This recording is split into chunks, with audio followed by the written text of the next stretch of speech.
કારણ કે કદાચ આજે સોશિયલ મીડિયાના જમાનામાં તમે લોકો જે કામગીરી કરો છો એના માટે ચમકવા માટે કે ફેમ માટેની કોઈ જગ્યાઓ બહુ અવેલેબલ નથી,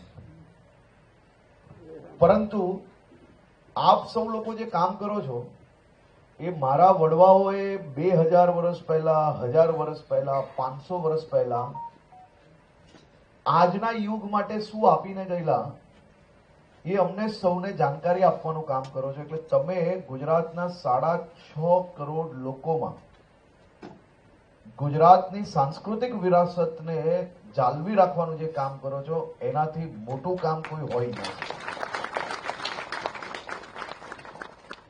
અલગ અલગ માધ્યમ હોઈ શકે છે અને અલગ અલગ માધ્યમના સૌ લોકો આજે અહીંયા ઉપસ્થિત છે અને આ અતુલ્ય વારસાની અંદર સૌથી વિશેષતા શું છે?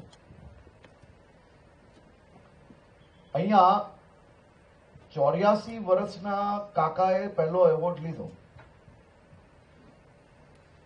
જેમને કદાચ સડસડાટ સોમનાથ વિશેની હિસ્ટ્રી પૂછશો તો કદાચ મારી ઉંમરના અને મારા જેવા લોકોને કદાચ ગૂગલ કરવું પડશે,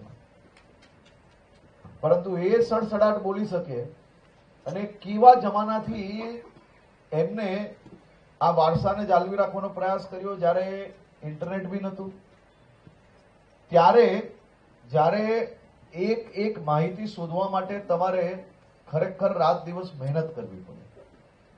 એ કાલથી આજ સુધી એમ કહી શકે ને, અડગ મનના માનવીઓ છો તમે સૌ લોકો.